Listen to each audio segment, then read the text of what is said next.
Shalom, selamat pagi Bapak Yohanes Karyanto dan rekan-rekan semua. Oke, perkenalkan kami dari mahasiswa keperawatan Universitas Pelita Harapan. Dan kami hari ini akan melakukan kegiatan wawancara dengan Bapak Yohanes Karyanto. Sebelum itu, puji dan syukur kita panjatkan kepada Tuhan Yesus Kristus karena kasih-Nya kita bisa berkumpul melalui Zoom untuk melakukan wawancara langsung kepada narasumber kita hari ini. Saya Maria Febe sebagai MC yang akan memandu kegiatan hari ini. Baik, Bapak Yohanes, saya akan memperkenalkan anggota kelompok kami, kelompok PAK 7. Boleh ditampilkan di layar? Sebelum memulai kegiatan kita pada hari ini, marilah kita mempersiapkan hati kita untuk berdoa. Shalom semuanya, sebelum kita mulai, mari kita satu dalam doa. Bapak, terima kasih Bapak, Engkau telah menyertai kami sepanjang hari ini Tuhan. Hingga pada saat ini kami akan melakukan kegiatan wawancara kepada Bapak Pendeta. Kiranya Engkau sertai dari awal hingga akhir, dan kiranya apa yang akan disampaikan dapat kami pahami dan mengerti. Mohon penyertaan-Mu Tuhan, dalam nama-Mu kami berdoa. Amin. Baik, selanjutnya kita akan masuk pada sesi wawancara. Oke, baik. Jadi di sini saya akan membacakan soal untuk Bapak Yohanes. Soal yang pertama, mengapa ada 4 kitab Injil yang berbeda, Matius, Markus, Lukas, dan Yohanes, yang menceritakan kehidupan dan pengajaran Yesus Kristus? Terus yang pertanyaan kedua, sebagai orang Kristen awam, terkadang sulit bagi kami untuk memahami arti atau makna perumpamaan yang Tuhan Yesus ajarkan. Bagaimana cara supaya kami dapat memahami perumpamaan Tuhan Yesus dan hidup menuruti ajarannya? Ya, terima kasih. Ini pertanyaan yang baik. Mengapa ada 4 kitab yang berbeda? Pertama, yang pertama. Tapi keempat Injil itu, ya, kalau di dalam Injil Matius, dia memperkenalkan Tuhan Yesus, ya, memperkenalkan Tuhan Yesus sebagai raja, ya, sebagai raja. Ya, itu memberi satu perbedaan, menonjolkan, ya, mengangkat, yaitu di dalam Injil Matius bahwa Tuhan Yesus itu sebagai raja. Kalau di dalam Injil Markus, dia menonjolkan bahwa Tuhan Yesus itu sebagai hamba, ya, sebagai hamba. Di dalam Lukas, ya, karena dia memiliki latar belakang sebagai seorang tabib, ya, seorang dokter, ini ya, seorang dokter pada waktu itu, dia lebih mengangkat Yesus sebagai anak, ya, sebagai anak. Di dalam Injil Yohanes, penulis dia menonjolkan, ya, Yesus sebagai raja, ya, sebagai raja. Nah, jadi ada spesifik dari penulis tersebut. Akan tetapi orientasinya, ya, mengangkat, yaitu akan pribadi, ya, Yesus sebagai Tuhan, sebagai Allah, sebagai sang juru selamat. Dalam pengajarannya memberikan satu perumpamaan. Arti perumpamaan itu bukan arti yang sebenarnya, itu, ya, itu narasumber, ya, materi yang disampaikan, ya, dengan memberikan satu gambaran atau perumpamaan itu lebih mudah, lebih gampang dimengerti. Kalau sudah bisa dimengerti, maka mereka tidak akan salah lagi untuk mengaplikasikan, untuk menerapkan itu, ya, supaya mereka tidak salah di dalam melakukan apa yang disampaikan oleh komunikator kepada komunikan, ya, itu komunikan bisa mengaplikasikan karena sudah mengerti apa yang disampaikan, ide, pesan, ya, topik yang diberikan oleh komunikator. Mengapa kita bisa Tuhan Yesus memberikan perumpamaan? Nah, bagi orang awam, ya, orang awam itu gampang untuk mengerti. Ya, bagaimana? Terima kasih Bapak Yohanes, Bapak Pendeta Yohanes sudah besar dalam wawancara bahwa kita bisa menyelesaikan tugas UAS ini karena Bapak ikut serta dalam wawancara pada hari ini. Baik, selanjutnya kita akan masuk kepada sesi penutup. Baik, Bapak Yohanes dan teman-teman, kita mengakhiri Zoom ini. Mari kita satu hati dalam doa atas penyampaianmu sehingga kami boleh sampai di penghujung Zoom ini. Kiranya penjelasan yang dijelaskan oleh Bapak Pendeta tadi untuk tugas kami, kiranya kamu berhati agar apa apa yang disampaikan kami pahami dan kami lebih mengenal lagi Kristus dalam kehidupan kami. Berkati kami Bapa, naik ke dalam tangan-Mu, kami sanggup menyerahkan kehidupan kami. Kita juga memberkati kepada Bapak Yohanes yang telah bersedia untuk kami wawancarai, kiranya Kau memberkati dia dalam setiap tugas tanggung jawab dan tugas tanggung jawabnya, memberkati setiap keluarganya. Nama Yesus kami berdoa.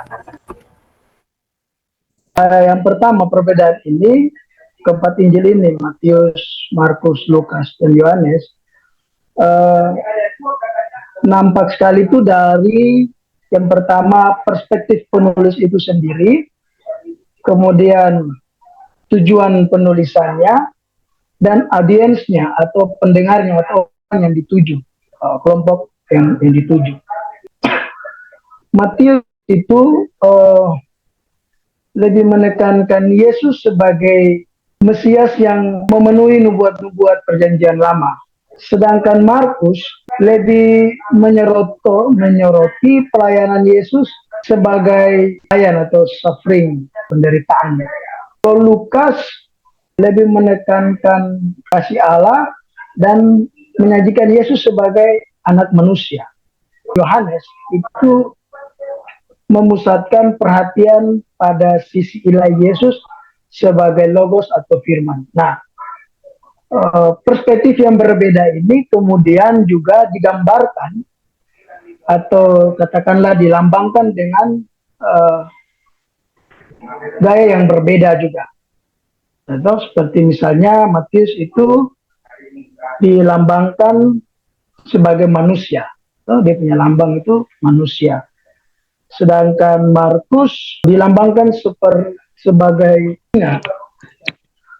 singa kan, Lukas lembu, dan yang terakhir Yohanes itu burung rajawali atau burung elang. Nah, meskipun terdapat perbedaan dalam fokus dan penyampaian cerita dari keempat Injil itu, tapi keempat Injil itu menyajikan pokok-pokok utama mengenai kehidupan, juga mengenai ajaran dan penderitaan Yesus Kristus. Jadi walaupun ada perbedaan dari cara menyajikan cerita, menyajikan Injil mereka, tapi semuanya menyatakan hal yang sama tentang kehidupan Yesus Kristus dan juga dia punya pengajaran-pengajarannya. Perumpamaan itu menjadi salah satu media yang dipakai Yesus untuk mengajar. Dalam pengajarannya dia juga menggunakan perumpamaan untuk menyampaikan dia punya ajaran. Dengan ya itulah salah satu fungsi khotbah. Tujuan dari khotbah itulah menjelaskan isi perumpamaan itu juga. Nah, khotbah renungan biasa dibawa oleh mater di gereja, ya fungsinya untuk menjelaskan itu, memberi gambaran yang bisa menjelaskan isi dari perumpamaan itu, dan pesannya untuk kita tidak hanya dalam lingkup keluarga, tetapi juga mungkin dalam lingkup hidup bersama. Jadi kalau soal bagaimana caranya, ya salah satunya dari renungan-renungan atau khotbah-khotbah. Ya. Kalau untuk cara lain, ya kita bisa melakukannya dengan caranya studi mandiri. Studi mandiri, apalagi kan sudah ada perkembangan teknologi, kita bisa mengakses banyak hal di dalam. Baik, berikutnya kami akan menyampaikan refleksi dari kelompok kami kepada yang bagian refleksi. Kami persilahkan. Oke, baik. Selanjutnya kami akan menyampaikan refleksi kami dari penjelasan yang sudah disampaikan oleh kedua narasumber kami, dan yang dapat kami refleksikan yaitu dari pemaparan yang diberikan oleh kedua narasumber kami mengenai 4 Injil dengan cara pengajaran Yesus Kristus yang berbeda-beda, yaitu bahwa keempat Injil Allah ini melakukan pemberitaan pengajaran Tuhan Yesus untuk tujuan yang sama, tetapi itu mereka lakukan bukan hanya kekuatan mereka semata, tetapi Itu karena berkat Tuhan yang selalu mengiring-iring mereka. Dan kami juga sebagai mahasiswa di sini sadar bahwa pengajaran mengenai Tuhan Yesus yang diberitakan oleh Injil Matius, Markus, Lukas, dan Yohanes dapat membantu kami memahami dan menghargai kehidupan dan pengajaran Yesus Kristus dengan lebih baik. Keempat Injil ini dapat memberikan kami kekuatan dan inspirasi untuk menjalani kehidupan kami yang lebih baik. Sekian dari refleksi yang pertama dari kelompok kami. Selanjutnya, lanjutkan teman-teman. Untuk refleksi yang kedua, kelompok kami mendapat insight mengenai penjelasan yang sudah disampaikan oleh dua narasumber kami. Dan kami dapat belajar penuntunan Roh Kudus yang isinya dalam menyampaikan firman Tuhan, rahasia yang akan Tuhan nyatakan dalam proyek perdamaian yang Tuhan berikan, dan Allah yang menyatakan dirinya untuk kita mengenal Dia melalui orang-orang kudus atau penulis yang dituntut oleh Roh Kudus untuk menuliskan kebenaran firman Tuhan sebagai pacuan untuk umat manusia dalam mengikuti Kristus. Terima kasih. Dan berikutnya, hal yang bisa kami implementasikan dari refleksi yang kami dapatkan ialah bahwa kami sebagai mahasiswa keperawatan, kami sesungguhnya menyadari bahwa terkadang kami lupa bahwa kami butuh tuntunan Tuhan di dalam proses kehidupan kami maupun dalam proses perkuliahan kami. Kami sadar bahwa Tuhan sangatlah penting dalam menuntun kami, entah itu dalam kami menjalankan pendidikan kami di UPH ini. Tidak mudah bagi kami untuk membagi waktu kami antara kami harus mengerjakan tugas ataupun kami harus membagi waktu kami ketika kami memerlukan itu untuk kebutuhan diri kami sendiri. Namun, kami belajar bahwa dari segala sesuatu yang kami dapat di sini melalui pendidikan yang diberikan, kami belajar entah itu saat kami praktek klinik, kami belajar bahwa pemberitaan Injil yang kami lakukan itu dapat kami salurkan melalui kasih yang kami berikan ketika kami melakukan perawatan kepada pasien, ketika kami membantu memandikan pasien, ketika kami melakukan pengkajian kepada pasien, ketika kami membantu pasien untuk buang air besar maupun buang air kecil. Melalui segalanya itu, kami belajar bahwa ternyata saluran kasih yang kami berikan kepada pasien-pasien kami membuat pasien kami menyadari bahwa kasih yang kami berikan adalah kasih yang sama yang Tuhan berikan kepada mereka. Untuk itu, hal yang mau kami implementasikan adalah bagaimana melalui kitab Injil ini kami juga mau berbagi kasih kepada orang-orang di sekitar kami melalui setiap perbuatan yang dapat kami lakukan. Demikian refleksi dari kelompok 7 kami. Terima kasih banyak. Selanjutnya kami akan memberi tanggapan terhadap hasil yang telah disampaikan oleh para pembicara kami. Baik, tanggapan untuk narasumber yang pertama yaitu kepada Romo, yaitu dari cara penyampaian Romo sudah cukup jelas, mulai dari perbedaan keempat Injil tersebut, yaitu perspektif penulis, tujuan penulisan dan pendengarnya, dan juga pada penjelasannya tentang bagaimana cara kita memahami perumpamaan dari ajaran Yesus Kristus. Terima kasih.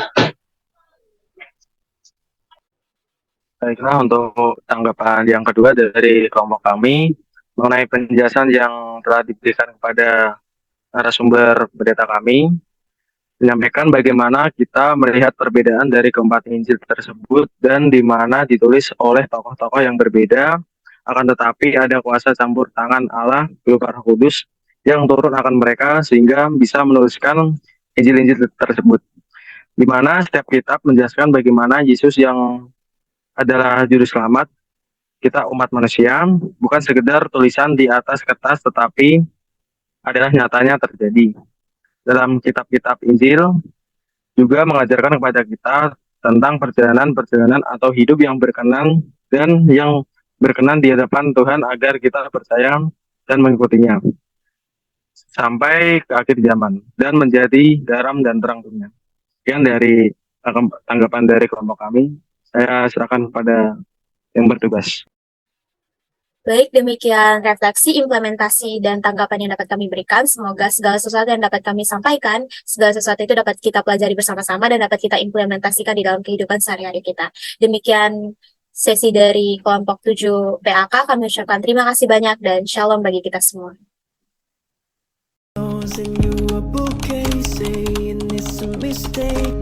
My troubles are big, but my glass of champagne, and you know